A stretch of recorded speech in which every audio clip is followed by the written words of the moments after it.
All right, what's going on, everybody? Hope everybody's having a great day, night, whatever time it is that you're seeing this. I just want you to, you got my well wishes. I want to jump in. Before I do, I want to say make sure you like this video.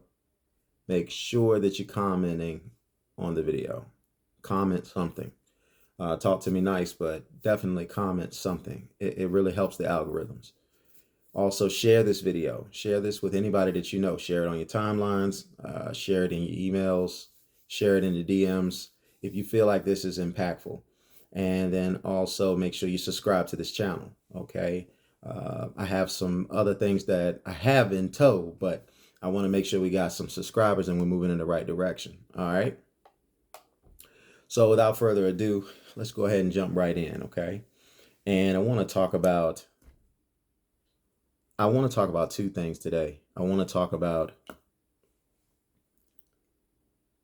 the conversation today is going to be based on being in a relationship and getting no initiation from your partner. And I want to spill that over into a challenge.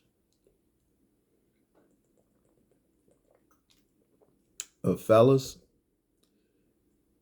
this is probably going to be predominantly tied to you, but there are some women that are going through this too. I personally know that women do go through this, and you hear them talking about it and when they're at work or in groups or anything like that. So, I mean, I've been here 40 years, so I've heard a lot of things, and it's very important that we understand the power of initiation and the vulnerabilities of it as well. If you're in a relationship,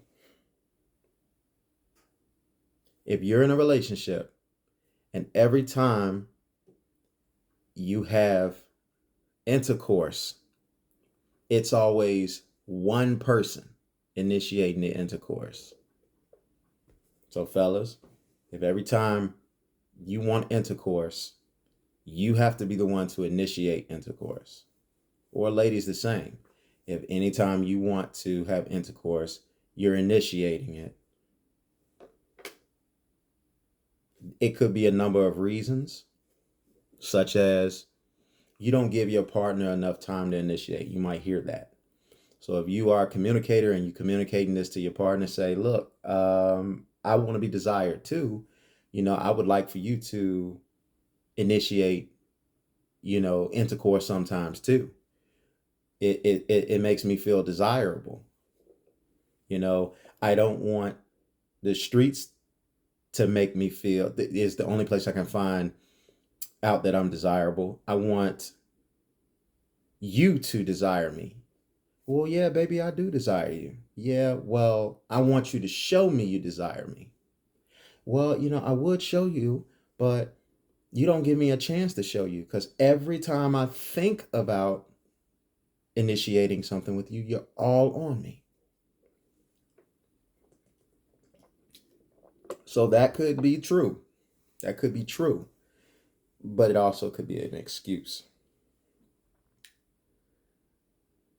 Initiators, whether you're a guy or girl, initiator, I'm talking to you right now.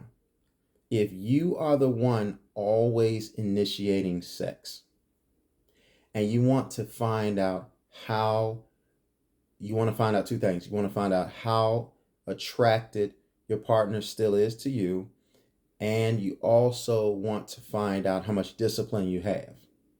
Okay? Because one of the advantages of being in a relationship, of course, is you have easy access to intercourse. When you're single, in particular men, you got to have certain things going for you to have access to women to give you intercourse, because most of the time women today don't want to deal with you unless there is a clear-cut path to getting something that they want. No longer does today's modern woman look at a man and says, I want to show and prove that I'm worthy of being a partner to him. And it's more or less today, what can you give me before I give you access to me? And now I don't want to get too far off the subject, but a lot of times you will see a man has to show and prove. And he never gets to the point of satisfaction when he has to stop proving. If in the beginning he has to show and prove X, Y, and Z, then he has to continue to show and prove X, Y, Z if he wants to keep access to her portal. So let's just get it all out there, okay? Men want the portal. That's what we want. That's what we want. You can talk about sharing, caring, commitment, love, building, all of the stuff like that. But generally, a man can survive by himself. It's not good because the level of masculinity and the toxicity thereof can consume him, and that feminine energy takes the edge off. But in terms of survival, in terms of manipulating nature, men can do that. Now, women don't do that as well as men. It's not up for debate. Stop it. I'm not here talking about, oh, women are these weaklings or whatever the case may be. I'm not talking about that. I'm simply saying that men are more equipped to deal with the rigors of this world more so than a woman is. Now, women can do a lot of different things, but from an endurance standpoint, it's like, for an example, I was a sprinter in high school. I did short distances. The longest distance that I did was 400. But coach put me in the 800 one time, and I found out real quick, that's not for me. That's not for me. I did not do well at that. I thought I was going to die running an 800. But for somebody who runs an 800, who practices running an 800, they start to get equipped to be able to handle the race. And so it's not a problem for them. But sprinters don't distance, and distance don't sprint. That's just, now, every once in a blue moon, you have an exception. I was not the exception. And most people aren't the exception.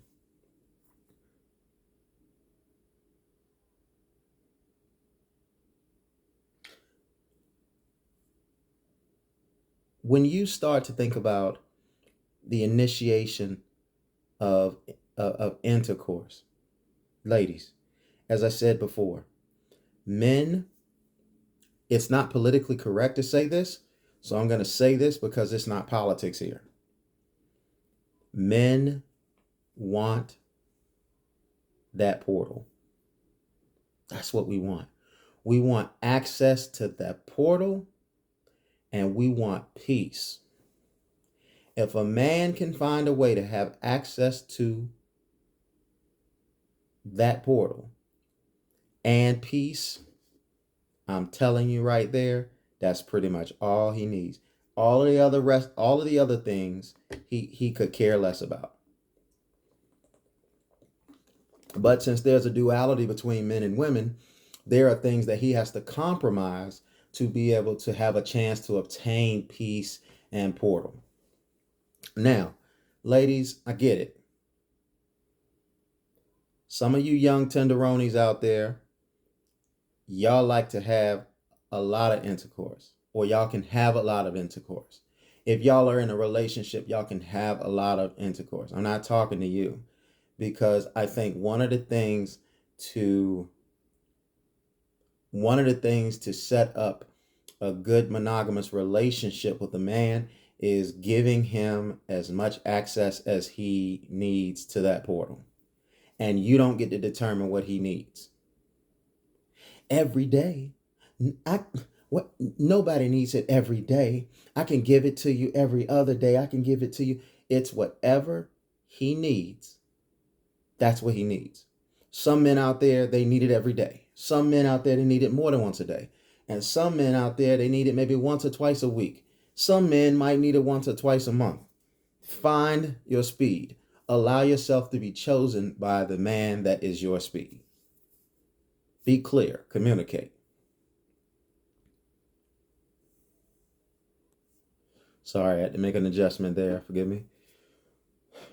But again, if a man doesn't call on a woman too often. I'm talking about a man, not a boy, a man. A man doesn't call on a woman too often for too many things. But if you're going to be in a relationship with that man, whatever he calls on you for, give it to him. And if you're with a man that what he calls on compromise the character of who you are, that's something completely different. If it compromises who you are, that's something completely different. If you got medical issues where you can't be called upon as often as he would like, you need to communicate that. And if you guys are going to be together, fellas, you're going to have some kind of compassion. And you're going to have to comprehend. You may not understand what she's going through, but you have to comprehend what she's going through and have some empathy. But ladies, if your portal's not working the way that he needs it to, then there's other things that you need to be doing to take care of the job. And you have to be honest with what you can't take care of. So many times we get in relationships, in particular, and I'm talking to the ladies because the ladies, you want access to a relationship. You want to be with them. You don't want to meet with a man for shallow reasons. I'm not talking to the females now. You know, the females are savages and stuff like that. These are the types that you shouldn't wife up. But what I am saying is, if you're looking for, I'm talking to the females, the ladies, the women who are looking for something meaningful with a man. Okay. In order to have something meaningful with a man, see, the trick is you think that once you got it, it's yours. And it's supposed to be the standard of being unconditional.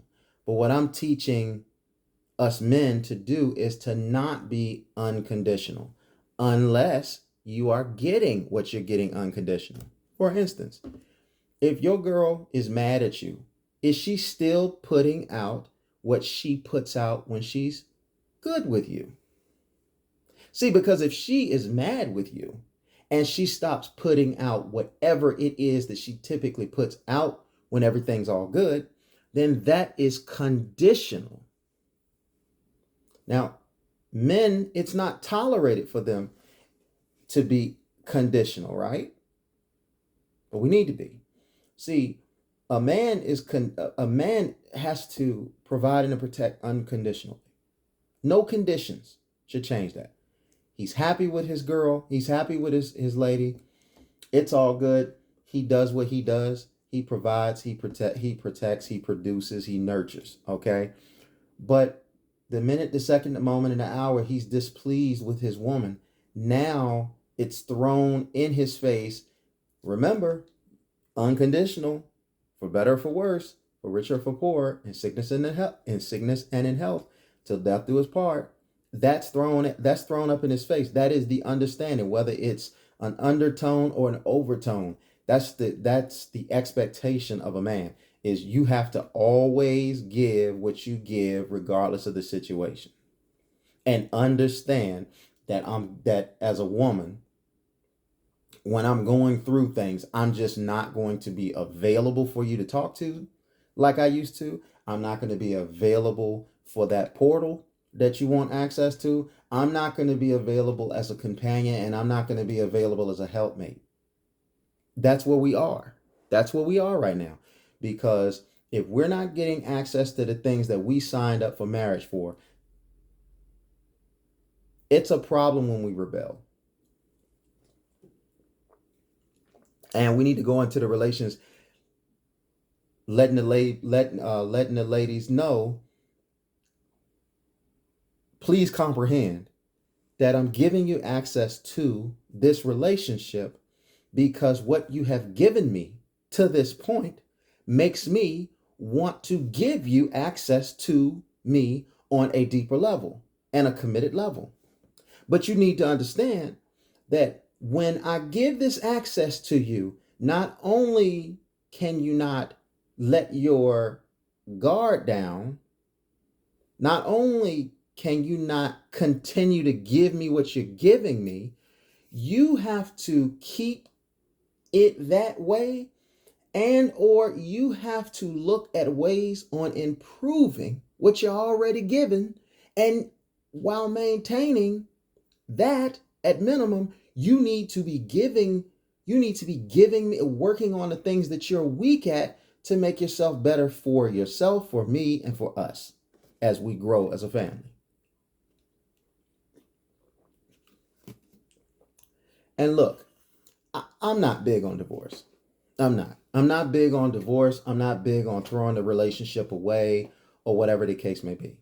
But what is a relationship to you, fellas or ladies? What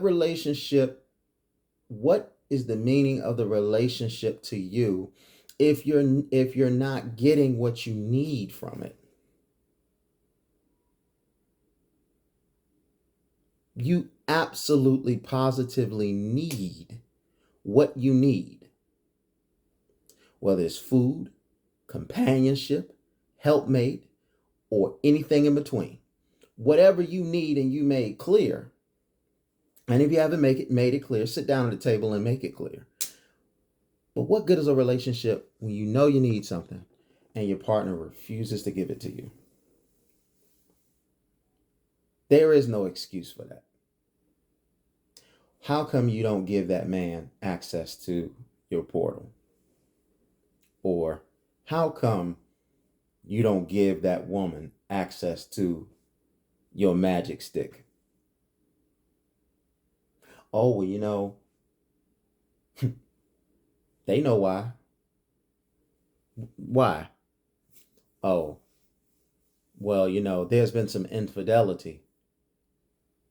What I say to that is this: if you can't forgive to the point that you can still give, you can't forgive to the point that you can't continue to give what you committed to give, it's time for you to roll out of the relationship. I'm sorry.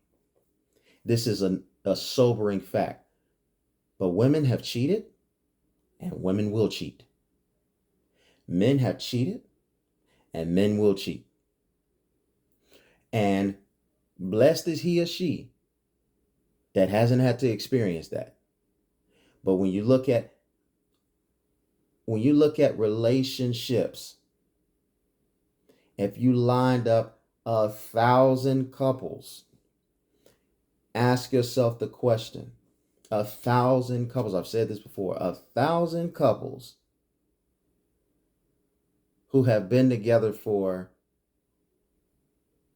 10 years or more, and you ask them, all 1,000 of them, how many of those couples have not had infidelity, or whatever you want to call it, if where one of them had sex with somebody outside of their relationship while they were together?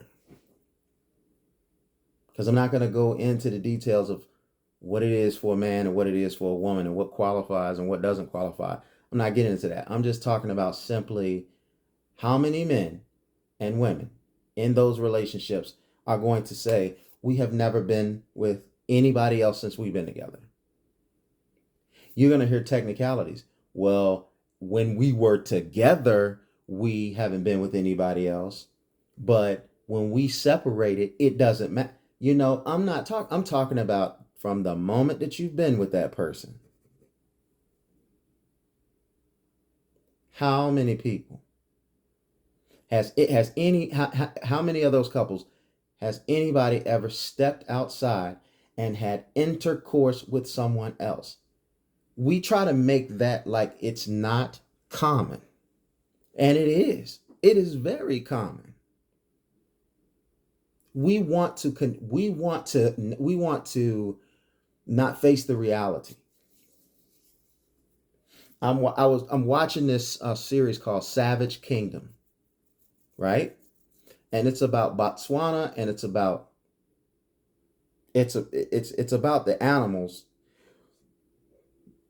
but they following a pride of lion. They're following a pride of lions. They're following leopards. They're following hyenas. They're following wild dogs as the predators, and they're also mixed in there the preys. Obviously, warthogs. That's a big prey, man. I'd hate to be a warthog because everybody's trying to get at you.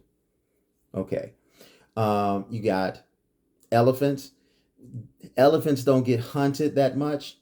Typically, elephants are eaten on when one of them dies or something of that nature.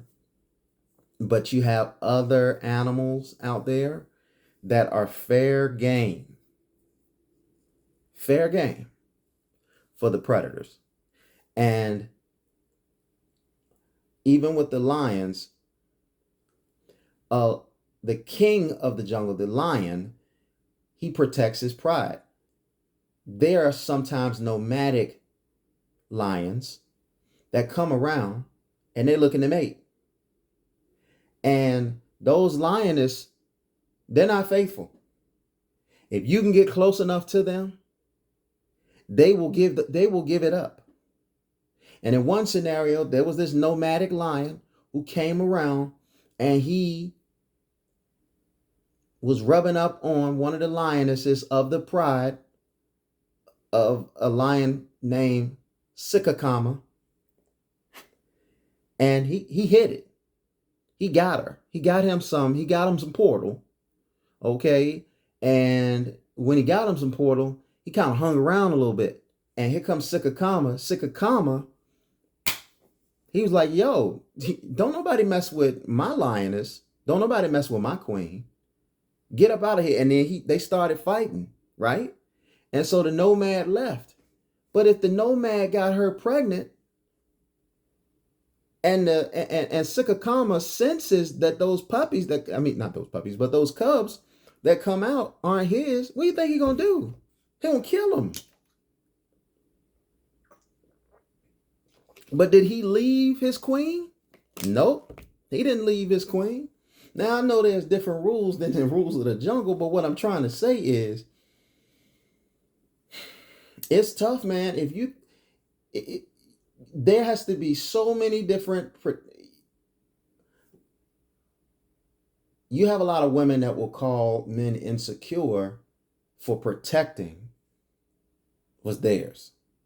And see, when a man makes you his wife, you're his. Let's make no mistake about that. Let's stop trying to say his like I'm a possession. Yeah, he possesses you. And whatever he possesses, he's territorial about. Nobody's going to sit around and say, hey, baby girl, you can wear whatever you want. You can go wherever you want to go to the club, go to the club. You want to hang out all weekend at a club with a whole bunch of guys or whatever the case may be, go ahead. You know what? If you want to go ahead and go on a girls trip with your girl, man, go ahead.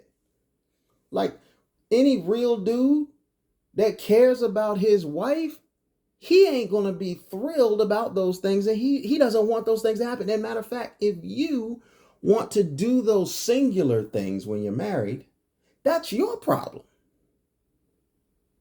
Look, I know when you were single, you were hanging out with your girls and you was having a great time. But you're married now. You're married now. And let's be real, let's be honest. When we've had peeks into these girls trips and things of that nature, we know that y'all don't act right when y'all go on those girl trips. Even the fellas, we know that the fellas don't act right when they go on those trips. Now, some fellas and some women do. But what I'm saying is that's just about as common as faithful relationships. Now, listen. I'm not saying everybody cheats, but what I'm saying is just go out there if you so desire and see couples out there walking and then ask them, have they ever had any infidelity? And a lot of times you don't even have to look at their faces. I mean, you don't have to wait for the answer. You can just look at their faces.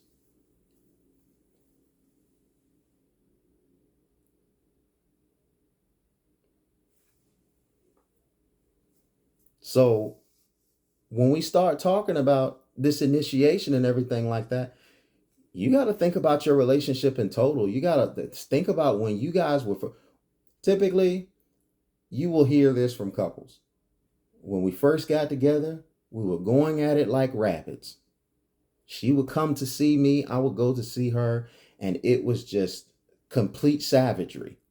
We were all over each other. And then one day, it seems one day, all of a sudden, it wasn't like that anymore. Whether it's current or whether it's past relationships, fellas, you've been you've been out there as a single man, and a couple of women was checking for you and everything like that. You had some hot prospects and all that other good stuff, and then one of them wanted to step in, and they wanted that role, they wanted that title, they wanted that, even if it was just boyfriend girlfriend, they wanted some type of commitment from you, so they could have some entitlement to you, and so they could ward off everybody else, right? But in the process of getting that from you, they were giving it up and they were dropping it like it was hot all the time. Like you didn't have to do anything. They could just come around you and they would know, I need to put it down. And unfortunately, some women think, hey, I understand that I'm in competition, so I need to do these things because I know that these are the things that he wants. And unfortunately, what a lot of times happen is when they get access to you, they rest. Oh, they giving you portal. They working out.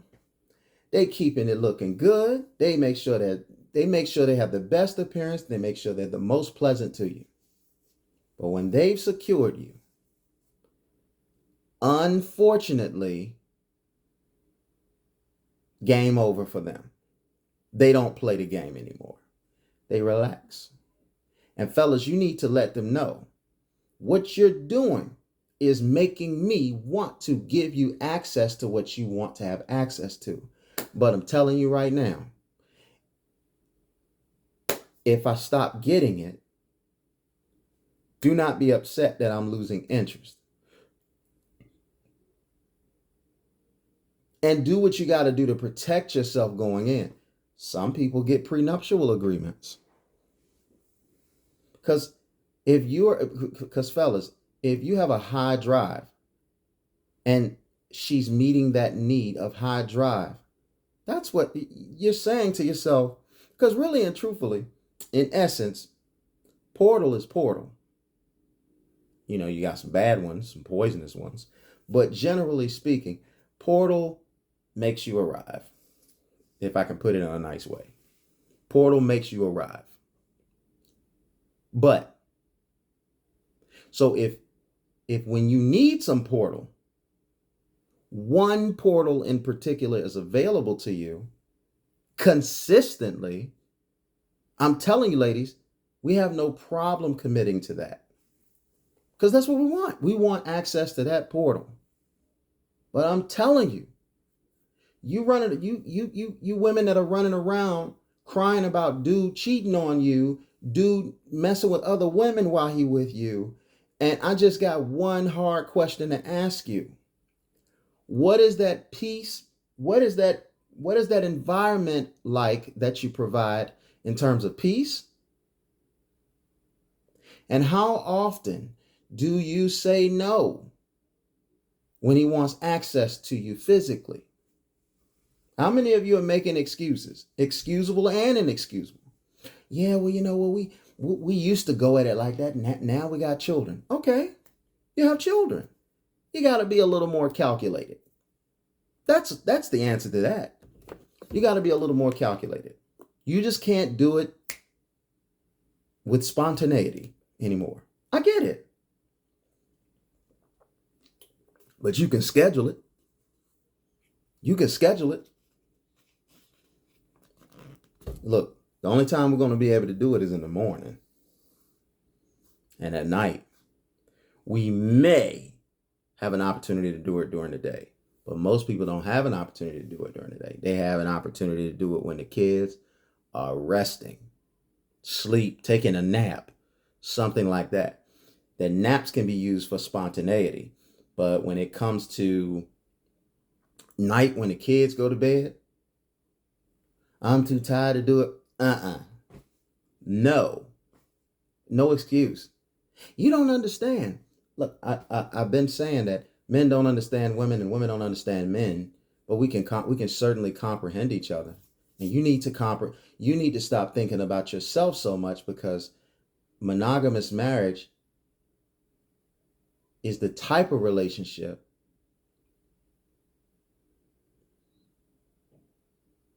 that mostly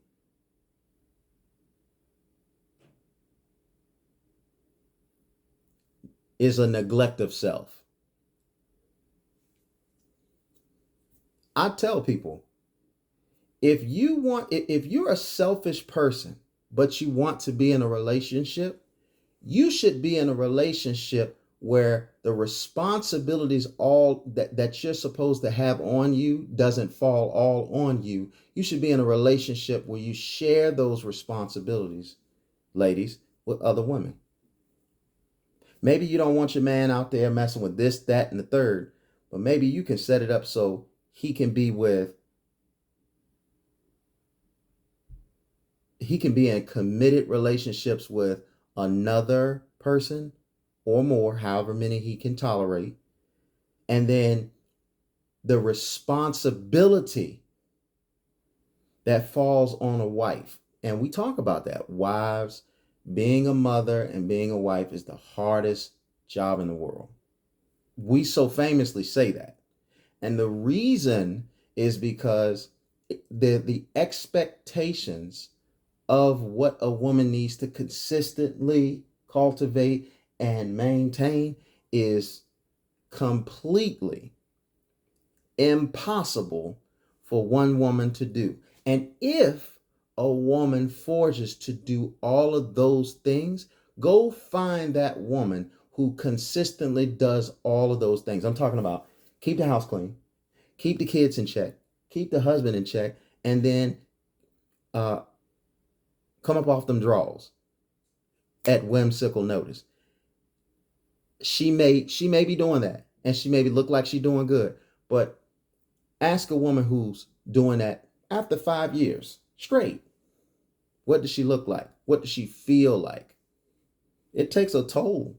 It's because that's not the way it's designed. And nature tells us how things are designed, because even if you go back and you look of biblical proportions, typically a relationship where a man has multiple women happens during times of war. Why? Because there's a shortage of men.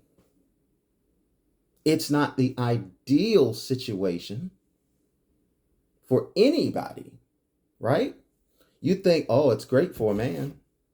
Do you know how difficult it is to deal with a woman's personality? Even the best of women, you know how difficult it is to deal with her personality, the changes she goes through. She doesn't even understand herself half the time. Women are very complicated. So, and I'm telling you, I have one, and I don't have a headache wife.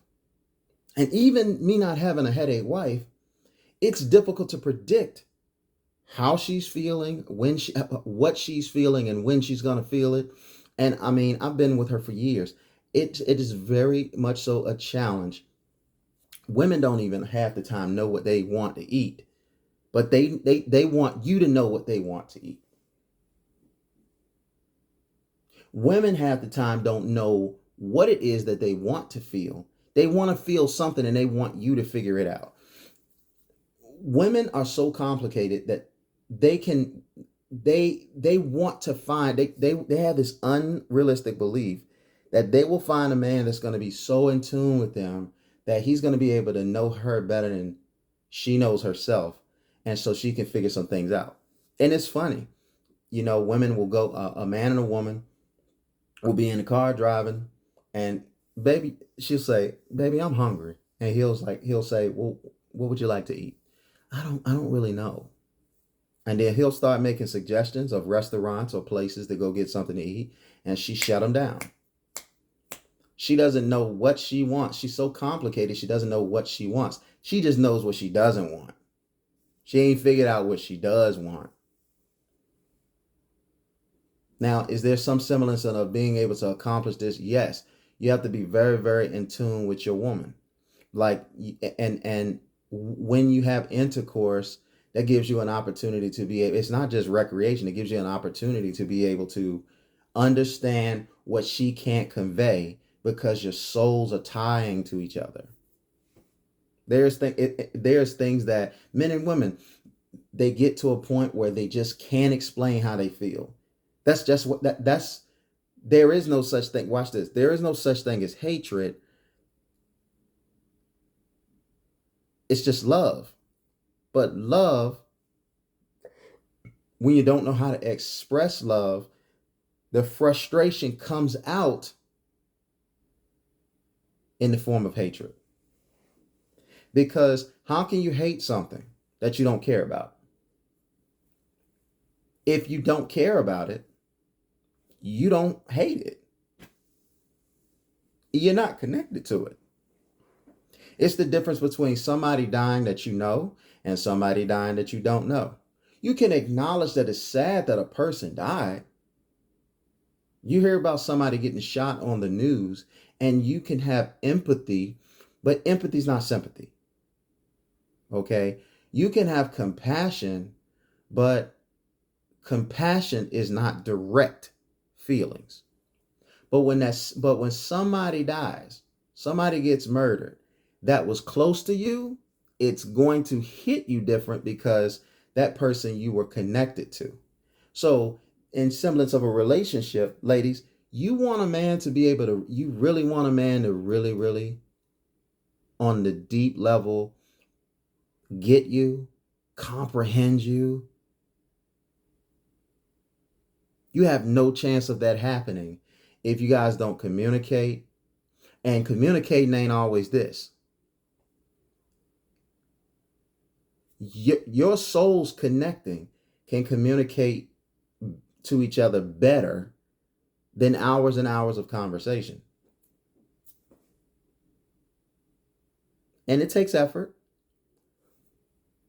But if you know, like I know, you should be trying to, I'm not saying you should be trying to bust it open and be like a, be like a P-star. But you can at least give some pace loving. Some pace loving. Contrary to belief, what you see on the internet and how they do what they do on the internet, that's not what it is when you're married. Okay? When you take that, you see this guy and he looks like he's trying to just blow her back out and he's trying to just do all of this, that, and the other, whatever the case may be. That's for the fun girls. That's for the fun girls. But when you get married, it's not like that. See, if y'all don't know what a marriage is, but it doesn't mean that it doesn't mean that it's not fun. It doesn't mean that it's not good. Especially if especially if you got big equipment, you definitely got to be very careful. It's about finding her speed. It's about finding the speed that works for both of you. Like let's just say, for an example, you guys are married.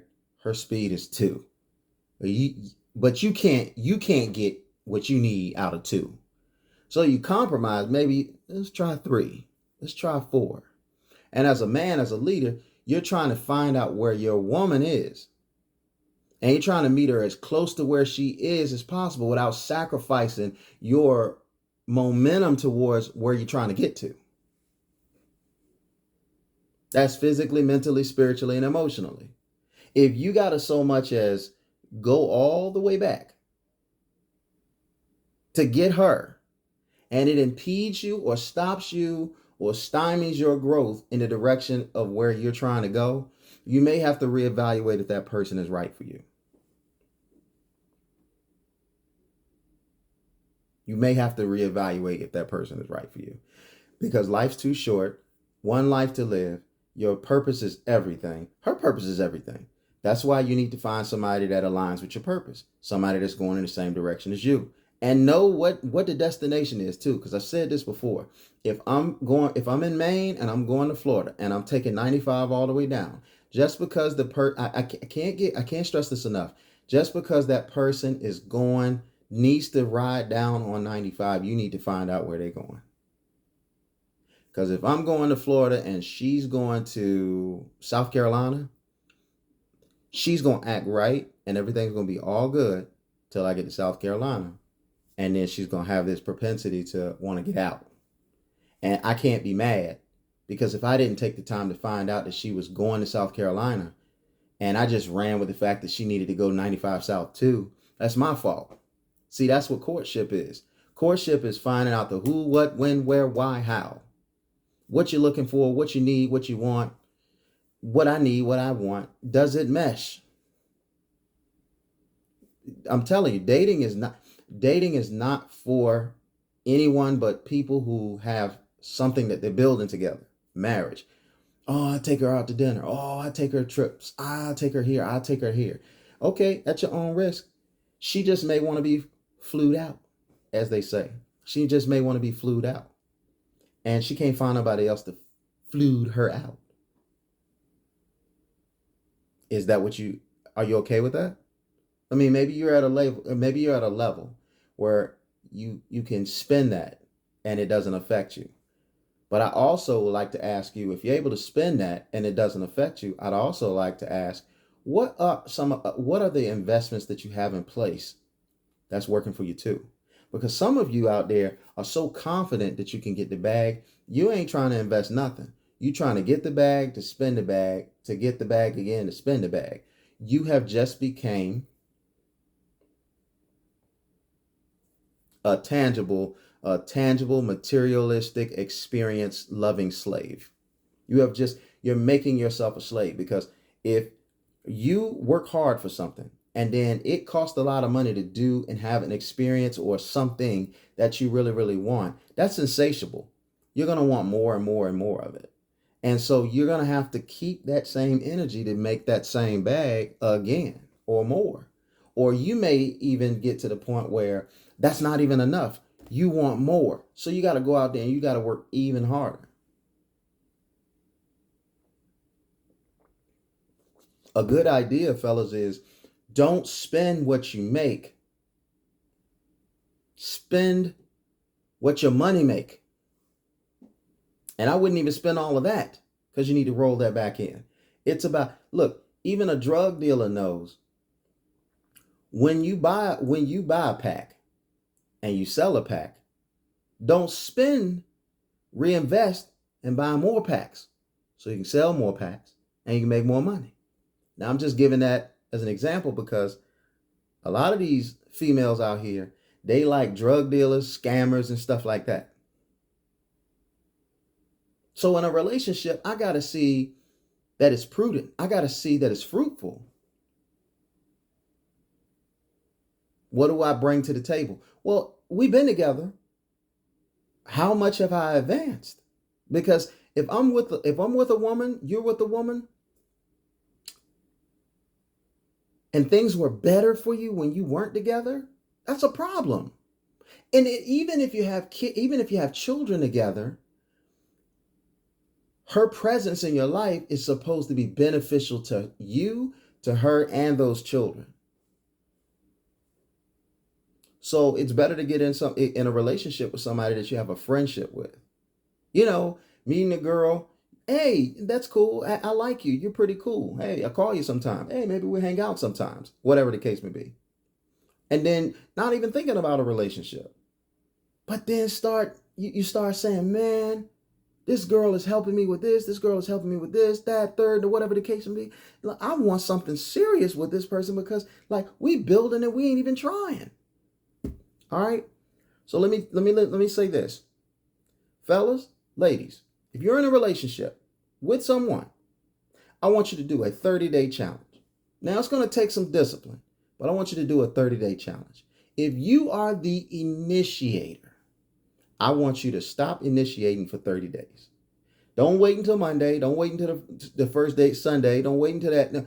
Wherever you are right now, mark it and say, you know what? For the next 30 days, I'm not going to initiate anything. I didn't say don't have sex. I just said don't initiate sex. Don't initiate it. And see how many times your partner initiates it. Don't say anything to them. Be quiet about it. And if they say something about it, hey, it's been a week. It's been a week. You okay? Well, what do you mean? Well, I figured you want some sex by now. Do you want sex? Well, no, I'm not really. I'm not really Randy. Okay. I haven't been Randy either.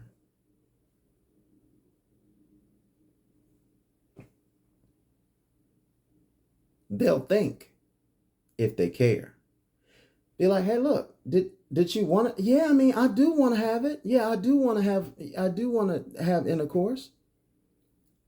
Well, why didn't you say anything? Because you always say something.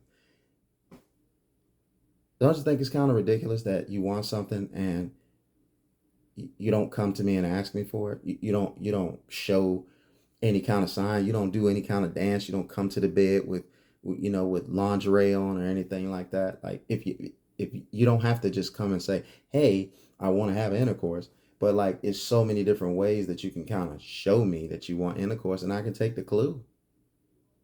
Show me. Show me you want something. If you want something, you want something.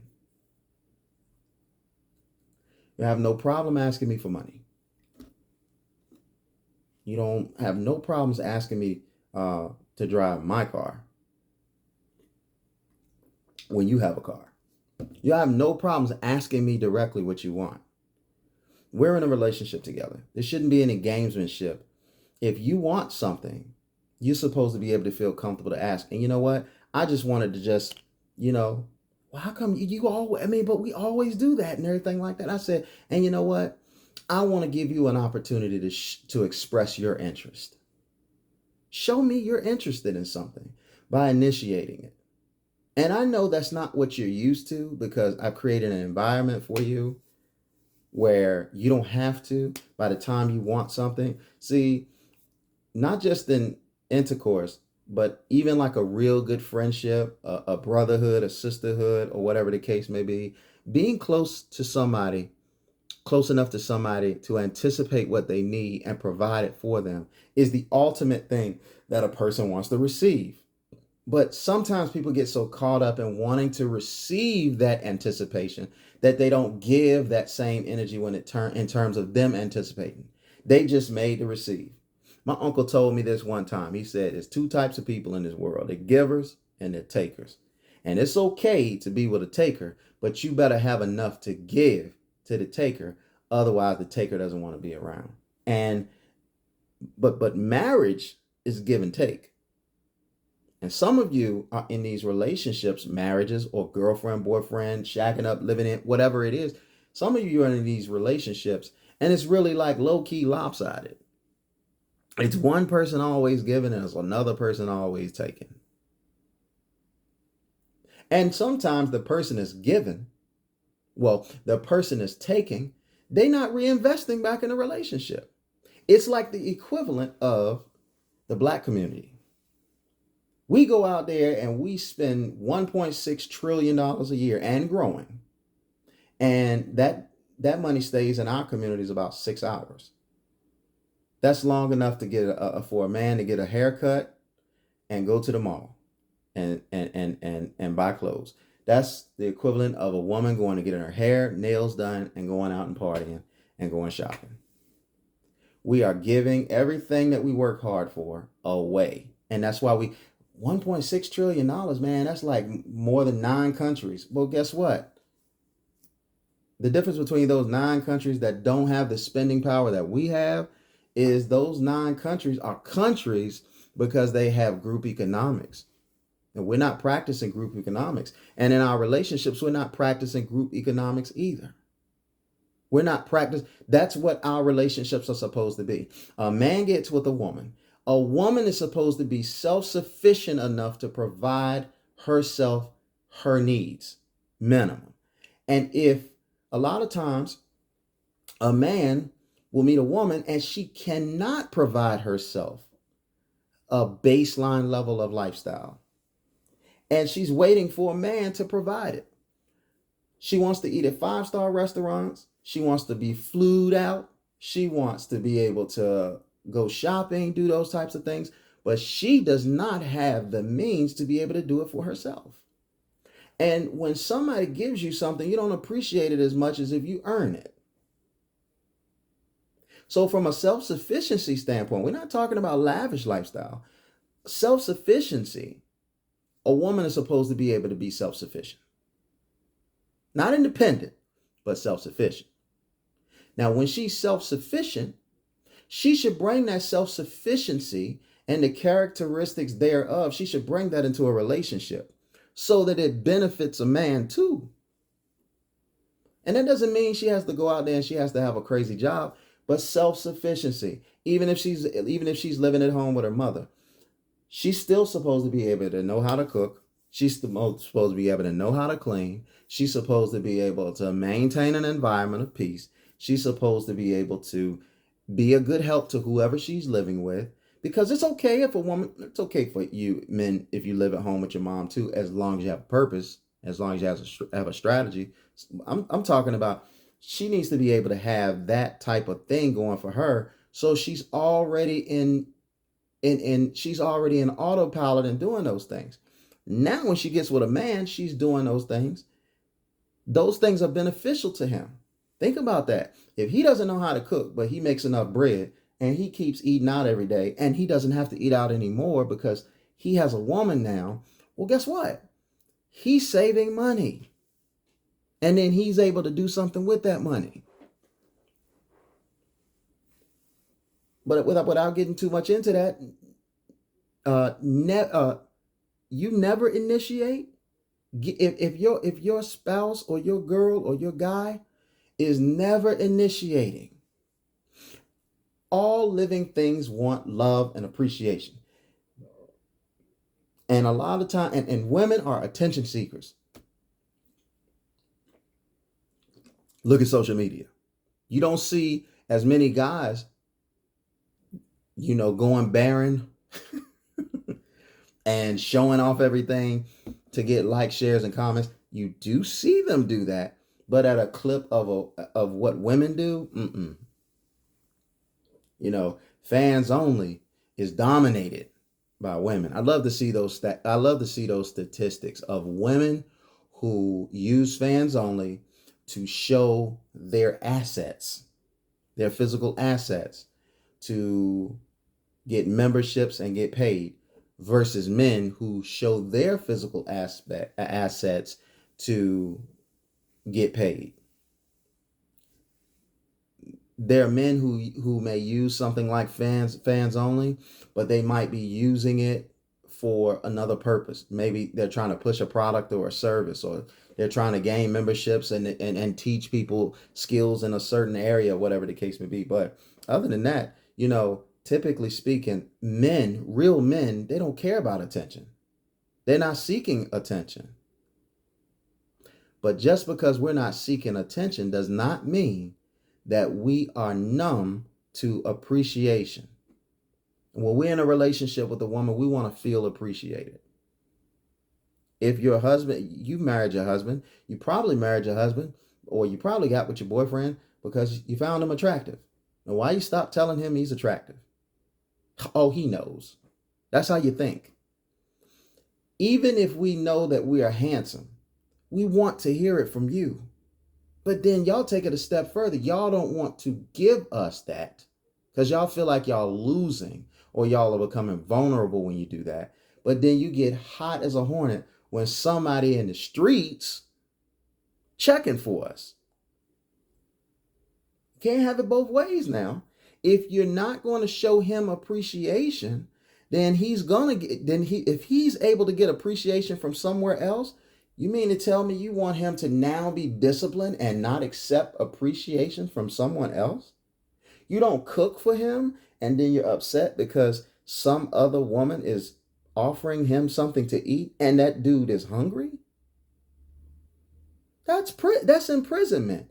That's saying I want to occupy this space, but I don't want to do anything in it. I just want the space. That's like having a house that you don't live in, that you don't even rent out, and it's just sitting there and you're paying taxes on it. That house is a liability. If you're going to have a house, have a plan with the house. Have somebody live in it. Are you renovating it to sell it? Are you getting it up to code to sell it? What are you holding on to the house for? Well, you're not Michael Jordan. Michael Jordan has had a house in a mansion in Chicago on sale for gosh knows how long. But he can afford that. He's a billionaire. But do you think he still wants to hold on to the house if he doesn't want it? He wants to sell it. Nobody, even if you have, it's the principle of it. I have $1 billion. I don't have $1 billion. So don't get it twisted. But if I did have $1 billion and I had several homes or whatever the case may be, I want to get some utilization out of it. Now I want to get some utilization out of it. You might laugh at this and you might say, this sounds crazy, but you ever seen a gardener talk to their plants? It looks retarded, right? But it's shown and proven time and time again that the attention, just the attention to a freaking plant helps it grow and survive. Ladies, we don't really want attention, but we want appreciation. See, if we wanted attention, we go out in the street to get the attention. And if you're with a man who likes street attention, then he's not ready to be in the kind of relationship that maybe you're looking for. So it's your fault for getting in a relationship with a man who wants the attention of the streets. Now, does he want the attention of the streets because you're not giving him attention at home? Or does he want attention in the streets in spite of you giving him attention at home? There's nobody to blame for that but you. You're supposed to know your P's and Q's. You're supposed to know from a courtship standpoint if what this person is like and how this person moves and operate. When you accept being in a relationship with a man or a woman, you're accepting their characteristics and their nature. If you have a problem with their characteristics and nature, then you have to do one of two things. You have to step aside and not be with that person to find somebody to have those things. But this is where ladies, and I'm talking to you guys, women, ladies, I'm telling you this, where you mess up is when you have unrealistic expectations. There's going to be some things that you have to deal with when you get with a man, especially the higher the value of a man. And to me, the value of a man is his ability for acquisition and maintenance of acquisition, like consistent residual acquisition, his production. What does he produce? Does he produce what's necessary to survive and then some? Now, of course, if he produces what's necessary to survive, that's a man. If he produces what's necessary to survive and then some, he's still a man. But the more that he can go above what is necessary to survive, the less he tolerates and the more standards he has. And some of it can be ridiculous. But if he can command that in the market, if you can listen, if you know, if you're in the NBA and you could get a contract, like you're up for a contract. There are guys when their contract runs out, there is no talks with management about extensions. There is no conversations about new contracts. Some of them can't wait to get rid of you. Nope, they couldn't trade you. That's why you played out your contract. But then there are some people, they're eligible for a contract. They might be eligible for a mid-level exception. They may be eligible for $5 million a year, $10 million a year. And then there are some supermax players. They can command maximum contracts. I'm talking like, depending on if they got all NBA, all defensive first team, championships, or whatever the case may be, they can be qualified. They're eligible for max, or they're eligible for super max contracts. So like a max contract would be, I don't know, like a 5-year, $178 million. But a super max contract might be 5 years, $250 million. They're both good, right? So if you was married to the guy that had $178 million, you was married to the guy versus the guy who had $250 million, you might not be able to feed, there might not be too many differences. You'd be able to get any kind of house you want, be able to have pretty much anything that you need and want on both contracts. But being that supermax contract, there might be a couple of things that is afforded to the supermax player that he can do versus the max player. And he might be looking at a yacht. The other one is just like, whoa, whoa, whoa, whoa, whoa, whoa, whoa, whoa, whoa. And yeah, get your bag. But what I'm basically saying is, what makes a man is the ability to be able to produce what's necessary at a quality level to survive. Louis Vuitton, Gucci, Michael Mary, like that's not quality level. That's above quality level. You paying $1,700 for a pair of jeans is not the basic level of survival. You can go to the mall today and you can get a pair of jeans for under $100. You just want to pay $1,700 so somebody can rip your jeans before you do. Well, you could just get a pair of jeans and rip them at home. But I'm not trying to trivialize or be cheap. What I'm basically saying is this guy that's rolling versus this guy who's handling his business, they're both men.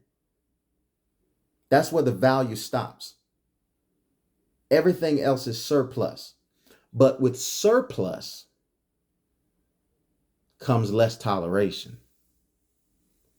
Because if you're in the surplus, a woman sees you in a surplus, no matter how ugly you are or how unattractive you are, if a woman, typical woman, these typical females out here, I don't want to disrespect my women, typical females out here, they looking for the signs. They looking for signs. You know, people walking through life, Lord, give me a sign. When there's already signs and everything around you, right? But there are people who want to, they looking for signs and they know in their head what signs look like. That's why a lot of people miss their blessing, because they have an idea of what the blessing looks like to them. But sometimes the blessing doesn't come in the form that you expected it to. Lord, I need some transportation. Well, you already have in your mind what that transportation looks like. And here's an opportunity for a car that runs and it's dependable, may not look that great, but this car is actually able to serve the purpose of what you need, which is dependable transportation to and from. And because you already have this preconceived notion of what a blessing looks like, You reject that. And then sometimes you grow old and you die and never get your blessing because your blessing wasn't ever going to come in a form in which you hoped for. But if you would have taken and opened your eyes to the blessing that was before you, many times in some cases over, the blessing that was right in front of you, it could have taken you to and fro and put you in a position to receive the favor that you wanted, which was that car you envisioned. You understand? That's how it works. So when a man, so for some, now there are women out here, looks are very important to them. But I'm going to tell you, women by nature, they don't operate like that. Men are visual by nature. Women aren't. Women, these modern women have made themselves visual. But traditionally, women, that's not their MO. That's not their thing. That's not what they're seeking out. What they're seeking out is they're seeking out a man who can provide for them and keep them feeling safe. Bring to me what needs to be brought to me so that I can cultivate it into what I can cultivate it into. When a lioness goes out and makes a little small kill, they need 7 pounds of meat a day. That's not going to be enough to kill a warthog for the whole day. They will kill that warthog. The boys will come eat. And already the lioness is looking at some more kills that they got to make that same day. If a lion knows how to hunt, he knows that he's got the strength to take them down. So he doesn't have to look at these warthogs. He can look at wildebeest. He can look at buffaloes, zebras. Now that's going to feed the pride for the day. And then they get that kill. And guess what them lions are doing all day long? Just laying around chilling. And ain't nobody going to mess with them. Not if it's enough of them.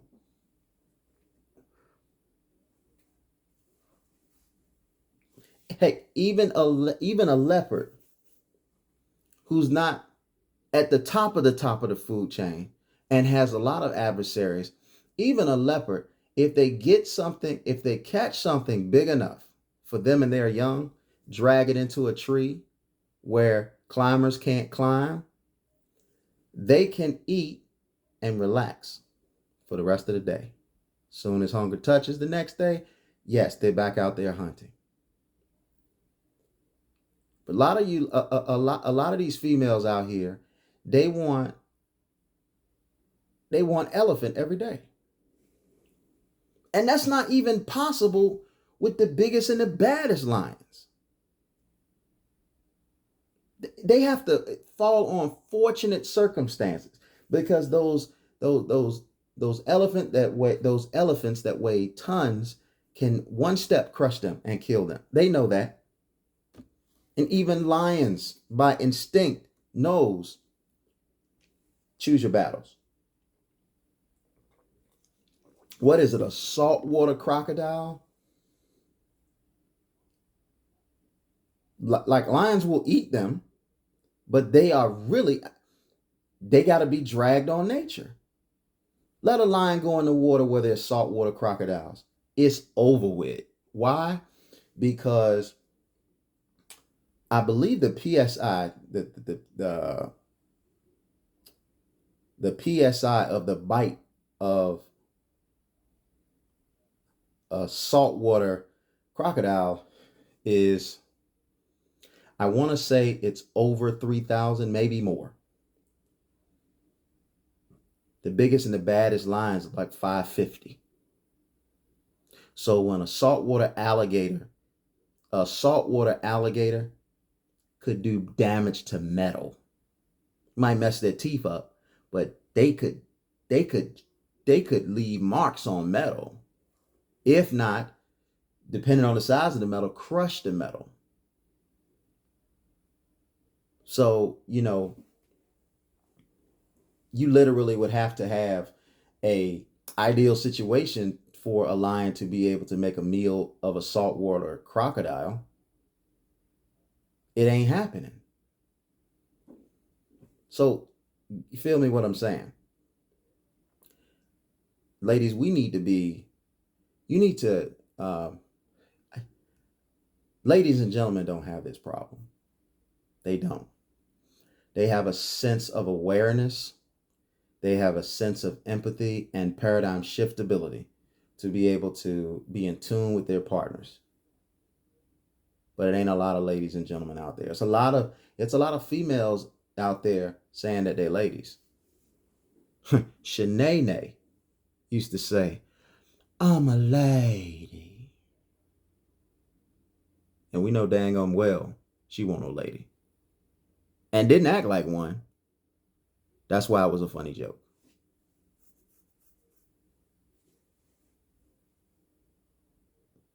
RuPaul can act like a lady, but she's not a lady. She's not.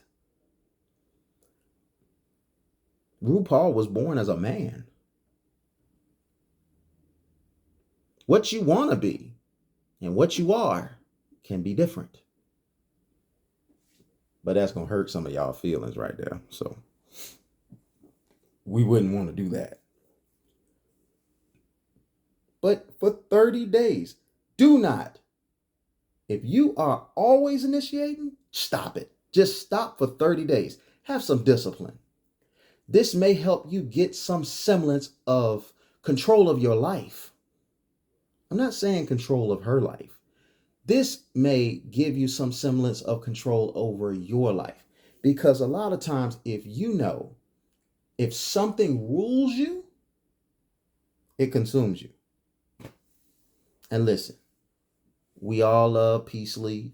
We all love Portal. But let me tell you something.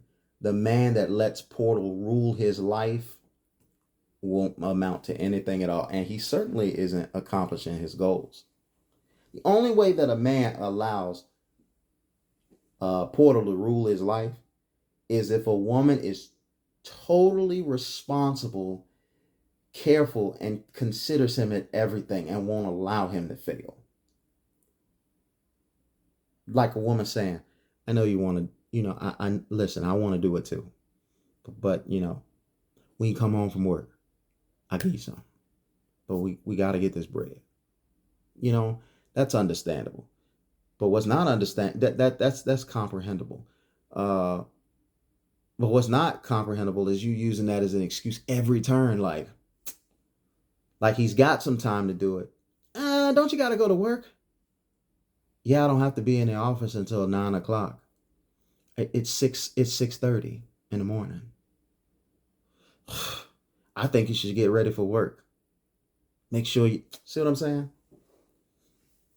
Excuses.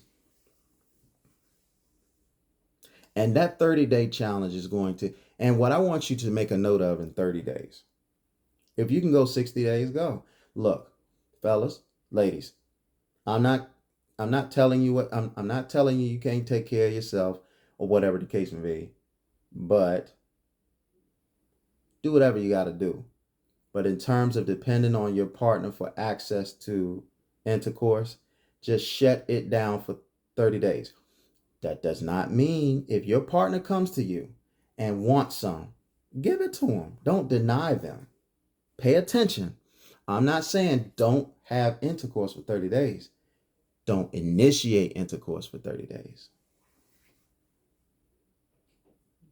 You'll find out how often your partner wants to. You really find out if you do it for 60 days. Can you do that? That'll really give you, because it's a larger sample size. And then you can just mark on the calendar, date and times. You can find out her rhythm. Typically, a woman wants to have intercourse when she's ovulating, right? That's a typical time. But find out how often she wants to initiate or he wants to initiate. Fellas don't ovulate. So But you can find out typically when a person wants something. You have some people that like to do it in the morning. You have some people that like to do it in the afternoon. Some people like to do it in the evening. That would be a good testament to find out how often your partner wants to and when your partner wants to, so that you can make sure that when this is the time of day where they typically get in the mood. This is the time of the month they typically get in the mood. I'm going to make myself available to them. And I'm going to make sure that the other time is spent doing something productive. Because intercourse is productive because it's communication. But what it will also highlight to them is, listen, it's been 30 days and I created a chart.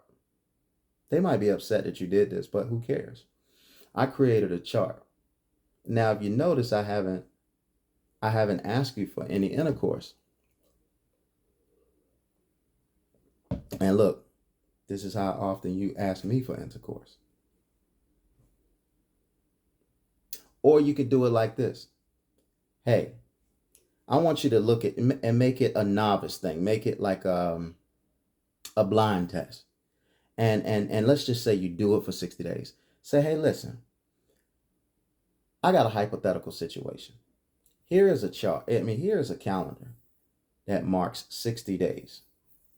And this couple has had intercourse this many times in 60 days.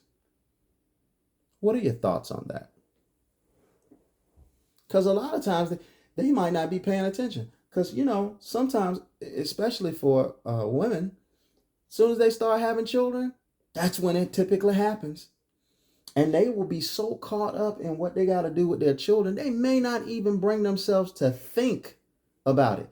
But this test will, if they're conscious of you, they will think about it because they know it's something that you need.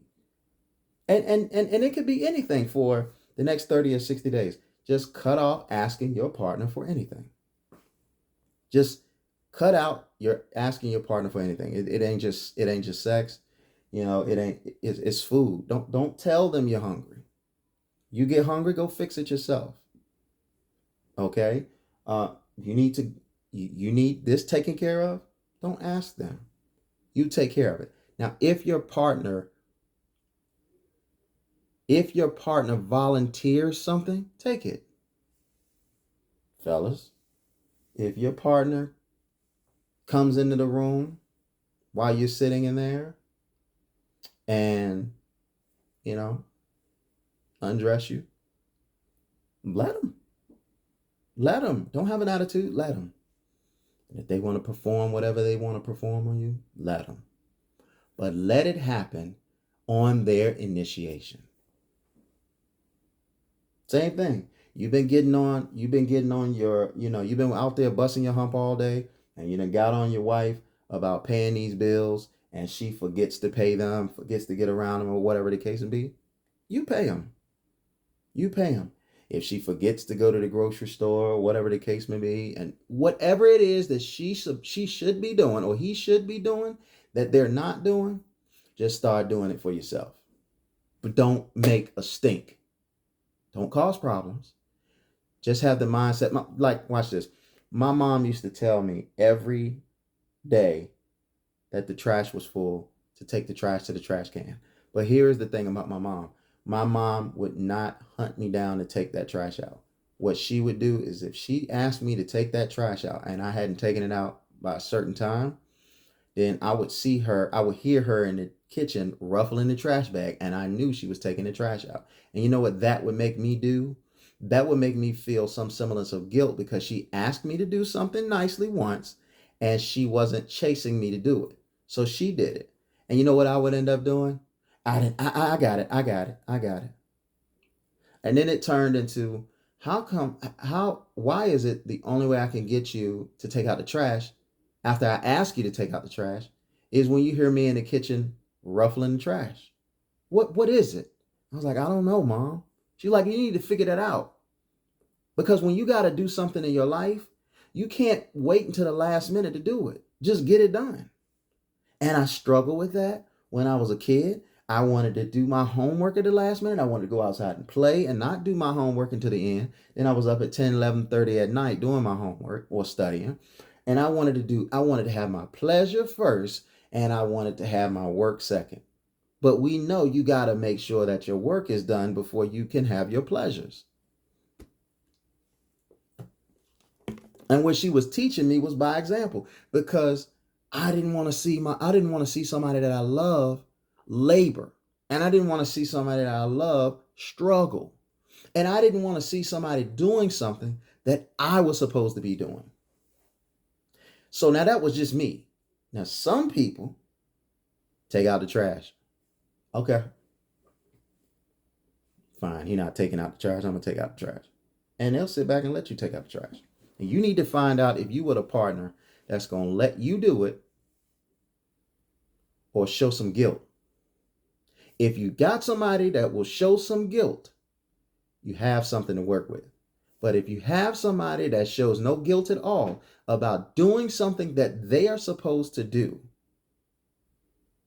and don't mind you doing it, that's not a team member. That's not a team builder. That was a fun girl or a fun guy that you wanted to take to a serious level. Listen, anybody that's trying to have fun ain't trying to be serious. And anybody that's trying to be serious, they're not concerned about fun. They will make time for fun, but they got to make sure that the work is done. Now, are you with somebody who wants to play and not get things done?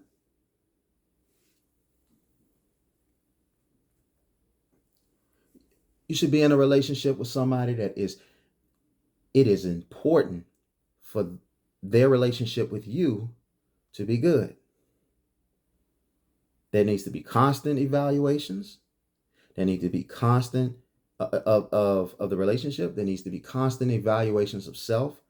Give me a couple that self-reflect individually and collectively, and I'll show you a couple that avoid a lot of pitfalls. I'm not saying that they won't have pitfalls, shortcomings, trials, and tribulations, but a lot of these things are self-inflicted. And it ain't so much about what's being done. A lot of it is what's not being done. That's why you need to don't complain or go somewhere and complain. But you take that initiative, that 30 to 60 day initiative, and you say, you know what? I'm not going to beg this person to do this for me. Or every time I want something, I am not going to be the one that's always going there to ask. I'm just going to do it. It's amazing what you get accomplished. One of the things that I do is I like to walk every day. I like to walk for an hour. Long story, but I said, hey, I want to walk for an hour every day. I want to get 10,000 steps in every day. And that's not something that my wife and my children initially wanted to do.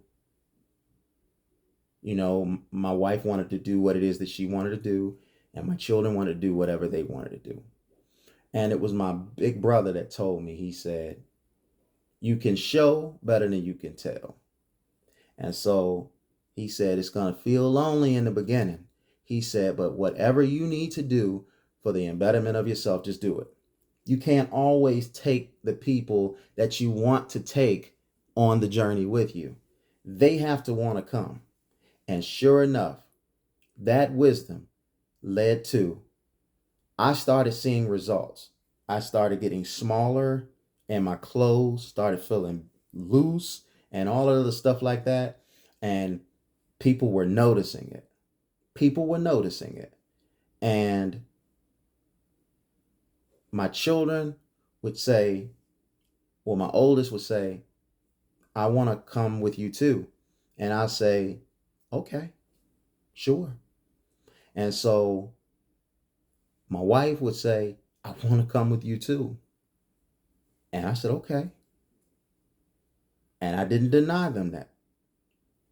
And I don't know why. I don't care why. I don't care if they just wanted to be nosy. I don't care if they just saw me having results and they were saying, no way am I letting you get results and not myself. But they just wanted to come. And so everybody has their reasons for doing what they're doing. I told you, my reason for taking out the trash was my guilt that my mom was doing something that she asked me to do. And I did not want to be disobedient. But my laziness and my put offness was making me disobedient. And that's what made me do it. And she knew that's what made me do it. But that was the match that lit the forest for me. And I learned to become not just to my mother, but I learned to become an anticipator. The relationship that I have with you, I want to know if everything's okay. And I don't want you to have to ask me for something. And if you do ask me for something, I evaluate myself because of that, because I say to myself, if I would have just if I could have leaned in a little bit more, I would have been able to pick up on that. But see, some of you don't want to help anybody. You don't want anybody to be in a situation. You don't want to get close enough for somebody to say that they need something from you. Instead of you saying, I'm going to be a blessing, I'm going to be a channel to bless somebody that may not be able to get their blessing. And the same way you sow that is the same way you reap it. So every time that I said I was going to go for a walk, here my wife and my kids coming for a walk with me. And then they started to consistently see and feel changes for themselves. Then that gave them additives in terms of incentives to do it. Because they had seen the results. I've been walking over a year now. And I used to count my steps, but now I don't even count them. I just say, from the time I take my first step, 1 hour. 1 hour. And I'm going to get it done. And you know what? That coupled with my daily movements on a day-to-day basis, I get well over 10,000. See? And you know what? Unless it's extremely hot outside, I probably won't even feel any sweat. See, because the running hurts your joints and the running hurts your heart. Look it up. Look it up. See, these gyms and stuff like that, I'll probably say the last 30 years is relatively new. That wasn't really a thing. Wasn't really a thing once upon a time. And if you are my age, I'm 40, and if you're my age, you remember when you were younger, it was more likely that you saw somebody who wore pants and a belt and the stomach didn't hang over than you did somebody who had their stomach hanging over. If you go back culturally in many different cultures, a fat person typically was a wealthy person. They didn't have dinners, they had feasts. And they didn't have to go out there and work, they ate and slept. So, but we live in a day and age now where if somebody is skinny or somebody looks like they're in great shape, it's because they exercise really, really hard. Or sometimes it's because they smoke. Just burning the fat up. I knew a guy who smoked and was slim all his life. Smoked, stopped smoking, blew up. Big as a house. Their lifestyle wasn't making it so they kept the weight off. Now, with the type of foods that we have in this world, especially in the United States, okay, 80% of the foods in the United States are banned in other countries. This is not from me. This was from my nurse who was from Kenya that told me this information. And when I looked it up, I verified that a lot of foods that we have here is banned in other countries. So just the things that we eat, see, they put so much chemicals in our foods, it doesn't assimilate to our bodies. Chemicals don't assimilate to the body. Dr. Sebi told you that. Chemicals don't assimilate to the body. So when chemicals go inside of your body, whether it's through your skin, through your mouth, or through a needle, when chemicals go inside of your body isn't able to process chemicals. So chemicals don't have anything to do except deal with cells and other things. And when the cells' behavior start to change, these are things that cause cancer. You get it? So it's like almost out of necessity that if we eat an American diet, that we have to hustle and we have to exercise. And the ones that are hustling and exercising and everything like that, they still unhealthy. We got to get back to the simplistic things. How did I get here? Y'all bear with me, man. But as I always say, when I speak, I don't just want to just speak what I know. I just want to be used and I want to be led. So if it turns out that way, keep in mind, again, I'm not doing this for an audience. I'm doing this to just connect and reach people that I reach. That's why I say, like my videos, comment my videos, because it helps the algorithms and let other people see it. And I just want the people that's able to receive from me to receive it. And maybe I'm not your vibe, and maybe this isn't your message. But if you think it's a good message and you think somebody needs it, somebody in your circle needs it and can't receive it from anybody else. I can't reach certain people. I'm not designed to. And you can't reach certain people. You're not designed to. But there are some people that you can reach that I can't. And there's some people that I can reach that you can't. And that's why we need each other and the connectivity.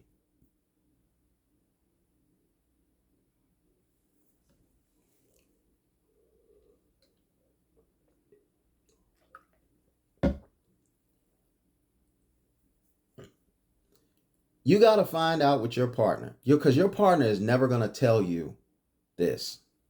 It's like if you've been in a relationship with your partner and all of a sudden you weren't satisfying them in bed, like they're not going to, like, it's a possibility that they're not going to tell you because they don't want to hurt your feelings. And so you'll go on and this person will be unfulfilled. They don't want to hurt your feelings. So sometimes you have to inflict yourself to appropriately inflict others. Or sometimes you need to self-sacrifice so you can have clarity. Why do you think people fast? Look it up. Reasons for fasting.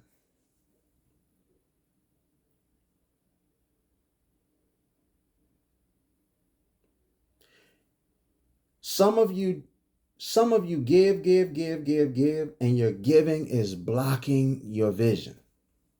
And listen, I want you to be a giver, but I also want you to be able to have the ability to pull back so you can see. Because sometimes you just need to take a step back in life so you can see things for what they are. And listen, what you're going to find is sometimes what you thought it was, it wasn't. So why would you go through your entire life to find out at the end that what was critical, that was missing, could have been realized and could have been searched for and could have been discovered and could have been put to use?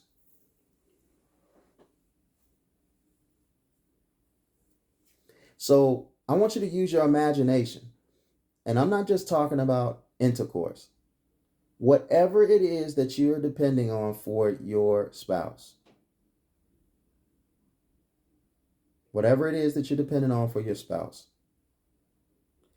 that you have been asking for, that you have been crying for, that you have been seeking out, that you have been pleading with them about and everything, and have not gotten the rate of return that you on a baseline level expect, just be quiet, smile, and for the next 30 days. Because as individuals, we're supposed to be not independent. Okay, there's no such thing. Everything on this earth depends on something. So it's not independence. It's just about self-sufficiency. Are you with the person that you're with because without what they provide, you feel like you would die? You need to do something about that. Because here's what's going to happen.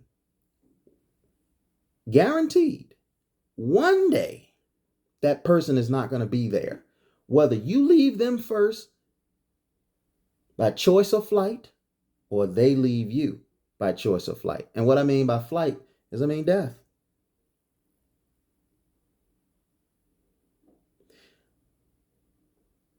Guy was married for a few years and wife suddenly died.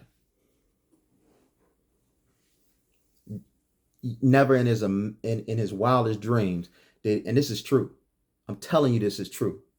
Never in his wildest dream did he think that 1 minute his wife would be there, 1 minute his wife would be gone. And there was things that he depended on his wife for that he never took the time out to do for himself. If somebody's doing something for you voluntarily even, you're still supposed to know how to do it for yourself. And sometimes you need to go do it for yourself. My wife always cooks breakfast for the family. So sometimes I do it. I don't have to do it all the time, but sometimes I just do it. My wife always takes care of the dishes, but sometimes I do. Sometimes I do. My wife always folds the clothes, but sometimes I do. And my wife doesn't particularly like folding clothes. She just doesn't. It's not her cup of tea. But it's no problem for me. So sometimes I just do it. And yes, it's a help to her. Yes, all that other stuff like that or whatever the case may be. But heaven forbid, if my wife wasn't around, wouldn't I be the one folding the clothes? Who else will fold them? What, I'm going to just tell my little young kids to fold them? So we don't know. Life is too short. Life can throw you a curveball. You could wake up tomorrow and something can happen in your life, game changing. I sell insurance and I tell my clients, I say, the most underlooked insurance, one of the most underlooked insurance is disability. A lot of people are scared to talk about death, but let's talk about life. Because everybody thinks that they are going to be able to retire when they're 65 or 70 years old. And something can happen. You can have a turn for the worse where you're not able to go out there and work anymore. This happens to people in their 20s, 30s, 40s, 50s, 60s. So let's not talk about death. We can just talk about life. You can walk out of the door tomorrow and not come back the same when you come home. You could have an injury. Now, how would that feel? How are you living on 100% of your income right now? You living on 100% of your income. Are you lavish? Whether you're lavish or not, if you can't work anymore, you're not going to make the same income anymore. So what you were accustomed to is going to be gone. So wise people, they invest to protect what they're accustomed to. They don't even allow themselves to go crazy when they have surplus. They take that surplus and they invest it. And you'd be surprised. They don't invest in crazy things. That's why they call them conservatives. because they're conservative with what they do. You're trying to you make a lot of money and you're trying to buy an expensive car, but they've got it in their head that they just want dependable transportation. See, you want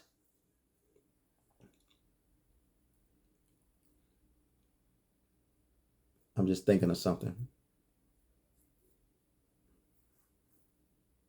You want a Lexus and they want a Chevy. Now you get in your Lexus and you feel balleristic. They get in their Chevy and it's comfortable of a drive. And I could tell you this from experience. I have driven expensive cars and I scratch my head in terms of why they charge so much. But I understand. I comprehend why they charge so much because it's supply and demand. If people stop demanding it so much, that price would drop. But the elites tell you that this is creme de la creme. That helps the business raise up the price. And then that makes you scramble to get it.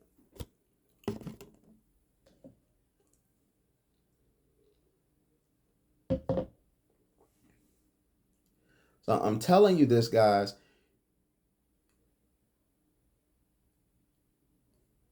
You know, with this particular guy that I'm talking about that lost his wife, it was so devastating on so many different levels because his wife took care of everything and he never tried to take any interest in what was going on and how things was functioning. Listen, my wife understands on a minimum level the basics about whatever I'm doing. Why? Because I want, if anything happens to me where I'm not able to go out there and do what I do, or I'm just gone, I want her to maintain some semblance of the lifestyle that I provided her.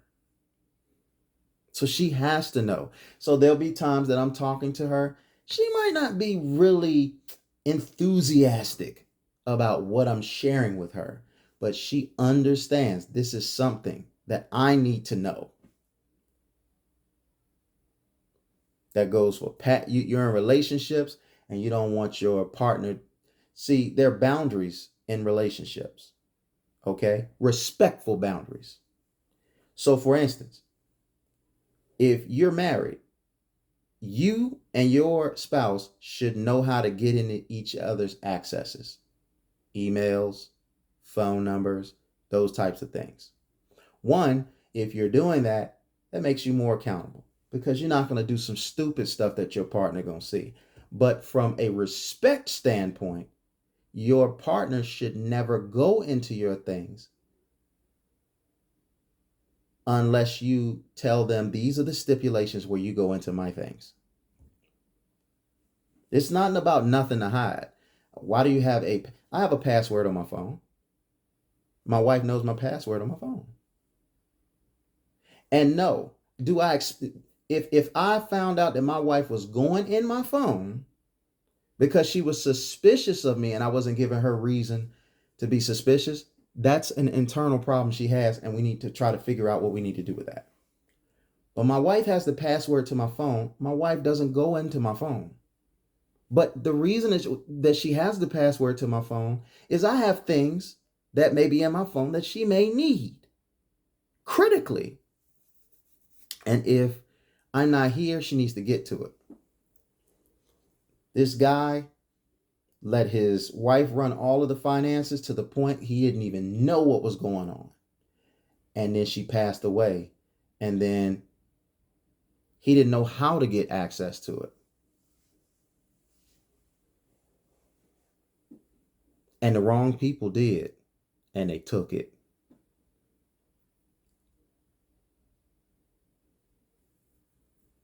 So I want to wrap this up here, okay? I'm going to give these final thoughts, and I'm going to say it just like this. You have to test the people in your life safely, but nonetheless, you have to test them. See whatever it is that you provide consistently for them, okay? You may need to do some semblance of pulling that away to see how they're going to respond and what they're going to do.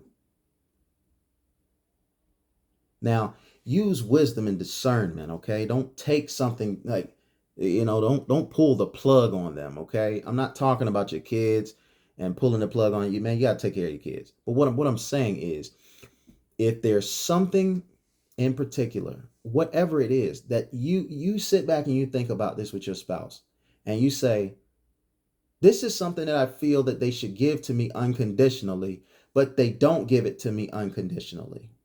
And I need that.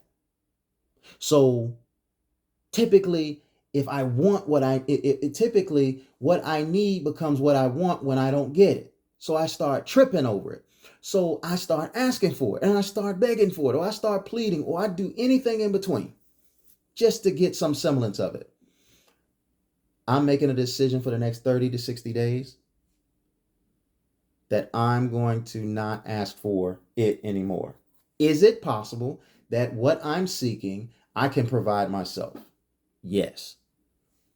I don't mean to be disrespectful, but if you can't hold out, you do whatever you got to do. That's all I'm going to say. You do whatever you got to do, but hold out. Consume yourself with things that you need to do that's best for you and your family. Work extra hard. Find ways to use that as production. And then just be mindful, okay? Keep track of it. Because how often do you ask your spouse, your partner, for portal? If you're asking them every day and you stop asking them for 30 days and they don't even notice it, that's because they're consumed with their interest. That's not a team. But a real one will notice that you haven't been around asking for it. And they may have questions. And you just stand your ground. Say, I want to be desired too. And every time that I want to engage in intercourse with you, or whatever it is that I need from you, like I always find myself, I just found myself asking. And I just wanted to see if you would recognize that I wasn't asking anymore. I wanted to see if you would start asking more, or if you would start initiating more. I used to ask you every day, can you go and cook me something to eat? And I wouldn't get it from you every day, but because I asked, you would do it. But I wanted to see what it would look like if I didn't ask you. Can you make me something to eat? Hell, when I wake up in the morning that I like tea. Why am I asking you? When I wake up in the morning, I like to get it in. Well, why am I asking you? That I like to have my dinner by 6:00. But why am I asking you at 6:30? You see what I'm saying?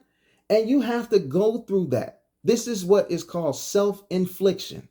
You're not trying to hurt anybody, but you're denying yourself something that you need, and or you're replacing someone else's efforts of doing it for you, and you're doing it for yourself. When you start doing that, when you start developing the reputation with your partner that I'm not going to ask you for anything that I need. If they care, they'll get on their job. But if they don't, be prepared if they don't, because some of us, ladies and gentlemen, may be married to someone who gives off the perception that they love and care for you, but they really, really don't, or not at the level that they should. I was married to a woman once upon a time. This is my second marriage. I was married to a woman who did not love me, who didn't care for me. would we would go somewhere, and at the drop of a hat, she would leave me stranded. I would try to go to her for intercourse.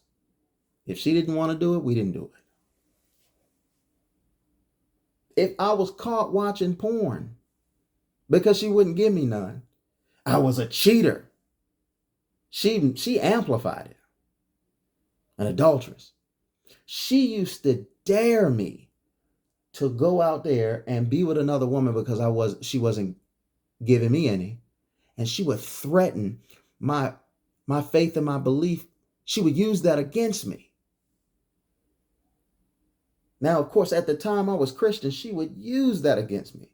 She would know that there were certain things that I was afraid to do. And she played me like a fiddle on that. So what you gonna do? You gonna go out there and sleep with somebody? Or you gonna go to hell? Straight up.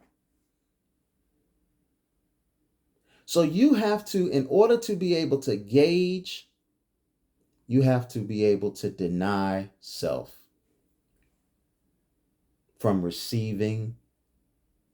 Hey, like, think about it. If somebody, isn't it kind of rapish to have sex with somebody that doesn't want to have sex with you? Listen, a woman can lay on her back and let you handle your business, right? She can lay on her back and let you handle her business. I ain't talking to the gigolos out there that's one night standing and this, that, and that. I'm talking about somebody that you've been with, that you've had intercourse with hundreds of thousands of times, okay? Trust me. When you get there, ladies and gentlemen, you're going to know what I'm talking about. But the ones that's listening know what I'm talking about. It's one thing to just, hey, you give them the wink. They know what it means. And they go, okay. Granted, it's going to be like that sometimes, okay? Sometimes it's going to be like that. But, y'all go ahead. Y'all commits to doing whatever y'all do. And they just lay right there until you finish. As if their mind is somewhere else.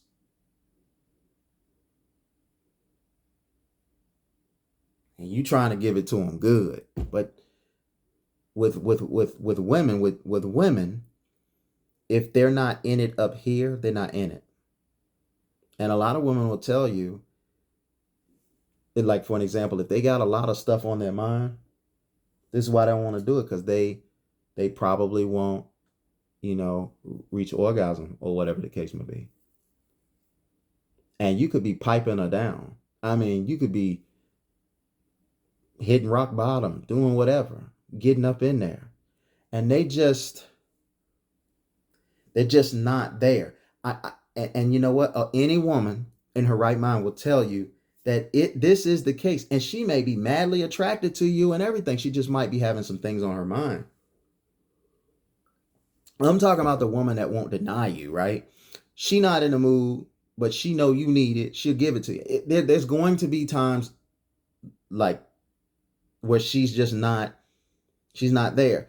She may get into it later, but she's just not there. Excuse me. But for a man that cares about that woman, he doesn't want to do that. He doesn't want to just handle his business and roll over and go to sleep or leave. He doesn't want to do that when he cares about her.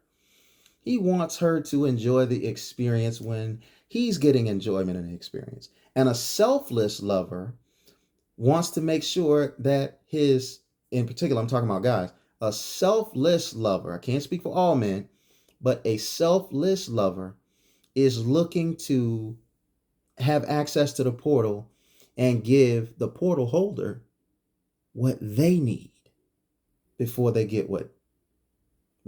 he gets what he needs. We joke about it, right? Bernie Mac on stage, he was like, sex ain't nothing but 50 pumps. If you don't believe me, count. And then he jokingly say, I got mine. You better get yours. you know. But that's all jokes and everything like that. But you can't tell me that Bernie Mac, who's married, that Bernie Mac, who was married, did not consider his wife. She wouldn't stay with him if he showed no consideration.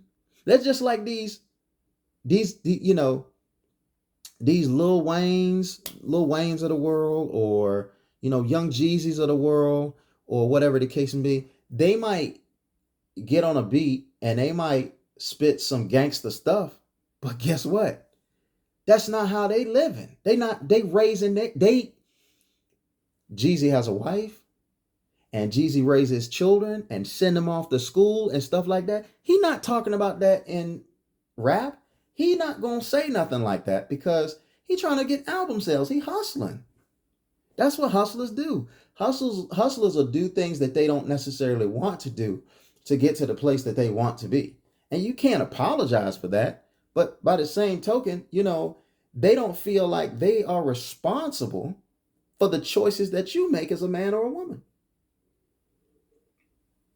So whatever edge they need to get over, they do that so that they can have some semblance of peace about what they're doing to take care of their family. They'll come to the conclusion, man, I'm taking care of my family. Because if I wasn't in these studios, I would be in these streets. And when I'm in these studios, I'm a bit safer than I am in these streets. That's why a lot of guys who,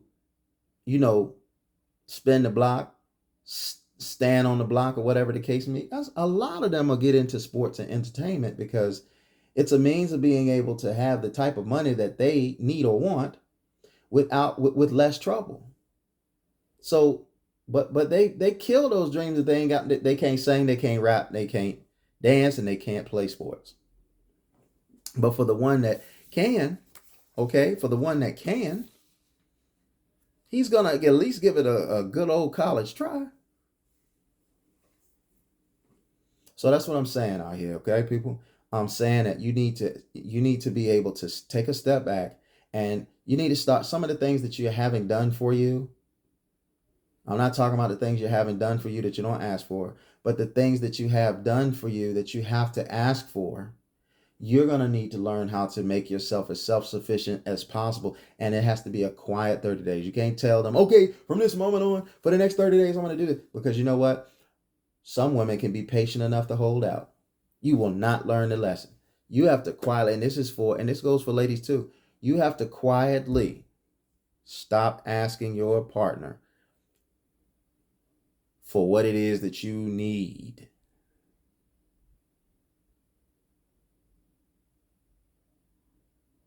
And when you do that, pay attention, because you're going to see. Now, what you going to see, what you going to do with that? Like I mentioned earlier about cheating, right? If you know your spouse is cheating and you are saying to yourself, you're going to confront them, are you going to confront them with the action that comes behind it of not being with them anymore? If yes, be my guest. But if no, don't confront them. Just don't confront them. If you don't have the unction to leave somebody that is doing you wrong on any level, if you feel like it's wrong, and if you feel like it's criminal, you feel like it's unjust or unjust, whatever the case may be, if you feel like it's any of those things, are you strong enough to walk away?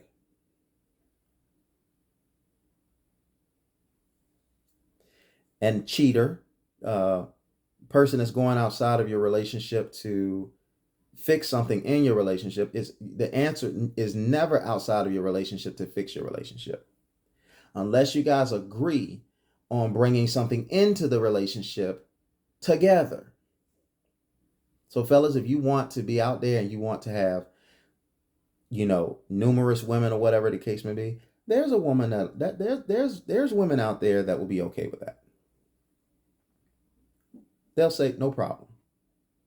Believe me, there are. Now, some women, they won't tolerate it. Do you want that woman more than you want that desire, or do you want that desire more than you want that woman? If you want that desire more than that woman, you may have to make a choice. Or you may have to just go forward and hope that they adjust. But communicate, keep it real. Because let me tell you something about a lot of women. A lot of women, it's not the cheating that they're so upset about. It's not the fact that you was with another woman that's so upsetting. What's upsetting is the embarrassment, or when you have extramarital affairs that leaves lasting residue, like a child, a STD, or something like that. So if you are going to go out there and have multiple encounters or whatever the case may be, you should be responsible and you should communicate. Just tell your husband or your wife, and whatever works for y'all. Whatever works for y'all. Because the standard, whatever works for you, you have to accept if it works for him or her. That's it. But you got to be clear and concise about what it is that you need. Don't be pitching what you want to somebody. Because if you say, for an example, you want to engage in that kind of lifestyle, you should do your homework about what purpose it would serve and how it would benefit everybody. You can't do that, then it's just a desire that you need to let go. You know, every idea that's pitched isn't always received well in the beginning. But when the emotional smoke clears and logic takes hold, that person can accurately assess what's being asked of them. Some of you don't even know. The person that's with you waiting for you to act up one time anyway. Soon as you act up, they leave. They just don't have anything to leave you over right now. Some of them are allowing you the opportunity to mess up because they want you to mess up, because they want the relationship to end, but they don't want it to be their fault. So some of them are opening doors for you. So some of you think, oh yeah, we've got a great relationship here, this, that, and the other, whatever the case may be. Let me tell you something about women, man. They don't deal with deception really well. They just don't deal with deception. I don't know a woman that deal with deception well at all. It ain't the cheating, it's the lying. It ain't the cheating, it's the hiding. And then sometimes we get with people for seasons. It's okay for a period of time, but then after a while, they just like, all right, now you have to tighten that up. Now, do you want to tighten it up? But these are things to think about. But hopefully, you learned something here today. And this is not about you inflicting your partner. This is about you inflicting yourself. Maybe I should call this video that self-infliction for necessary discoveries or something like that. Whatever it is, hopefully you get what I'm saying, and hopefully it resonates with somebody. And listen, leave any comments if you've had experience with this, or you were kind of stuck in neutral on something in your relationship, and maybe this message gave you some clarity on that. I'd love to hear that. I'd love to hear if I'm impacting people in a positive manner. But we can't do and accept systems that are put out there for the masses, because nobody has the same fingerprint. Nobody has the same fingerprint. And if you don't have the same fingerprint, then it means what works for the goose doesn't necessarily work for the gander. Okay? All right. So like this video, share this video, comment on this video, and subscribe to this channel. I really enjoyed you guys. Love you. Take care.